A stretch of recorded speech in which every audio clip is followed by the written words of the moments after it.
We will now calculate the free cash flows for Tesscow for each year over the forecast horizon. This worksheet gathers the different components of free cash flow to the firm and free cash flow to equity that we've extracted from the forecast financial statements. You can see this worksheet is based on the definitions that we've been using for free cash flow to the firm and free cash flow to equity.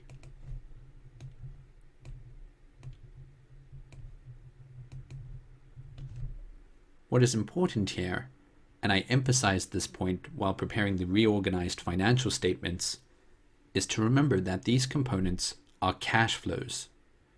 It is important to get the signs on these cash flows correct. Let's begin by inserting our forecasts of NOPAT.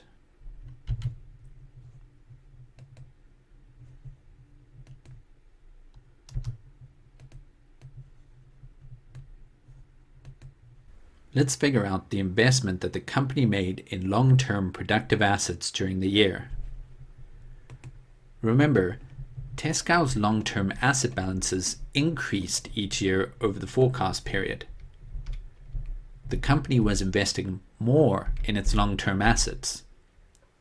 So the sign on our CapEx measure must be negative, a cash outflow from the additional investment. But remember, we extracted our measure of CapEx from the long-term asset balances on the balance sheet, which are accrual measures. These balances that we see on the balance sheet have been reduced each year by a non-cash item, the depreciation charge. Depreciation is an accounting concept.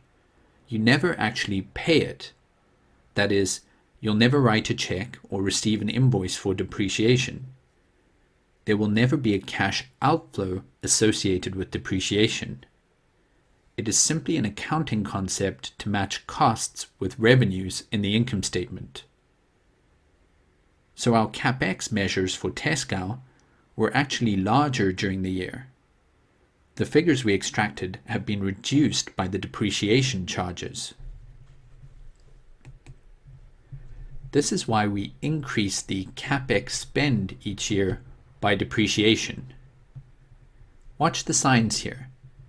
The CapEx spend is negative, and we are increasing the CapEx spend, making it more negative by reversing the depreciation charge.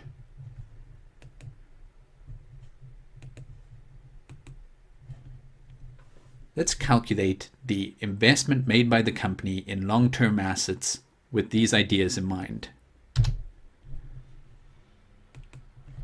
The accrual-based measure of the company's investment in long-term assets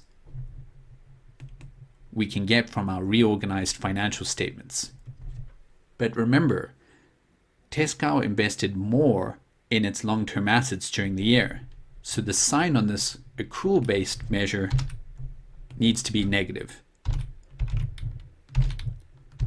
In addition, we need to convert this accrual-based measure into a cash flow measure by adding on the depreciation charge.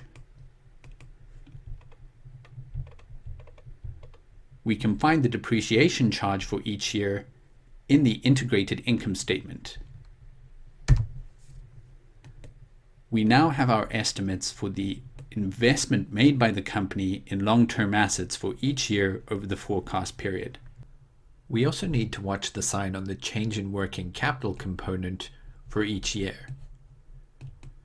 We know working capital can be positive or negative, so we have to think carefully about the sign on the change in working capital cash flow.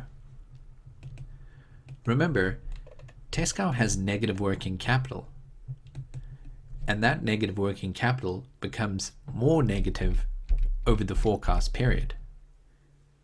This means Tesscow is increasing its reliance on its suppliers as a source of short-term finance to fund its working capital.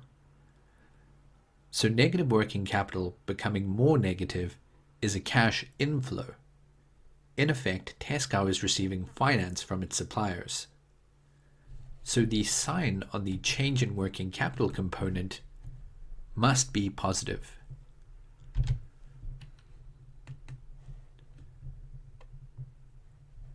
So I'm going to convert the sign on the change in working capital component in the reorganized financial statements to be positive.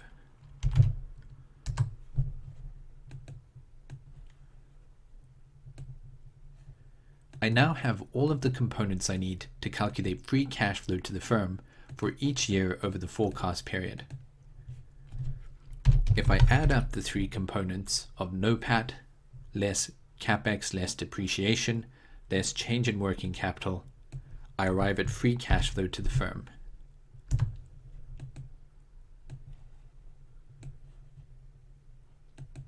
We now have estimates of the free cash flows to the firm for each year over our forecast period. These free cash flow to the firm figures are an important input into our free cash flow model to value the entire firm or enterprise. We now have the numerators for the free cash flow to the firm model. Next, we will work our way from the free cash flow to the firm estimates to the free cash flow to equity estimates. We begin by subtracting interest expense after tax from the free cash flow to the firm estimates. To do this, we simply reference the estimates for after-tax interest expense in the Reorganized Financial Statements tab. We are required to add the increase in net debt to free cash flow to the firm. Again, be very careful with the sign for this cash flow.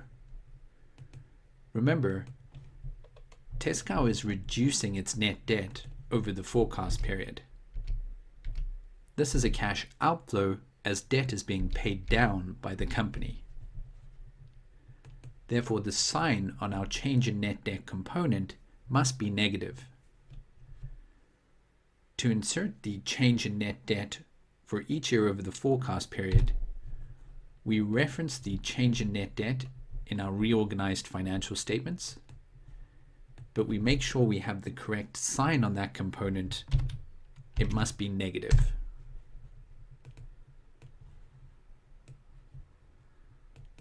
We can now calculate our estimates of free cash flow to equity for each year over the forecast period. Free cash flow to equity consists of our estimates of free cash flow to the firm, less interest expense after tax, less the decrease in net debt for each year over the forecast period. We have now arrived at our estimates of free cash flow to equity.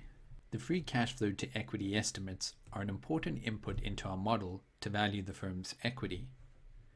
These estimates are the numerators in our free cash flow to equity model. Before we move on to complete the valuation, it's important to do a quick reasonableness check by calculating the return on invested capital for each year and analyzing the pattern over the forecast period. Return on invested capital equals NOPAT divided by invested capital. NOPAT is a summary measure of the forecast income statements, and invested capital is a summary measure of the forecast balance sheets. The return on invested capital measures will help us to evaluate if the numbers that we've arrived at in our forecast financial statements and the underlying assumptions that we've made are reasonable or not. We calculate return on invested capital by dividing NOPAT by invested capital. We insert the NOPAT figures by referencing NOPAT in the reorganized financial statements. We insert the invested capital figures by referencing total capital in the reorganized financial statements.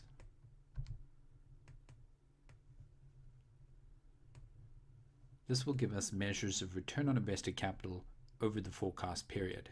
We should see one of three patterns with the return on invested capital measures over the forecast period. It should remain near current levels, where the company has a sustainable competitive advantage, or it should trend towards the industry average over the forecast period, or it should trend towards the company's weighted average cost of capital, its WACC, over the forecast period. The logic behind this is the company cannot sustain a return above the industry average in the long run. Eventually, the availability of positive NPV projects will diminish as either the firm or the industry matures, unless the firm has a sustainable advantage over its competitors. The final step is to discount these free cash flow measures to arrive at a valuation. We will do this in the next worksheet.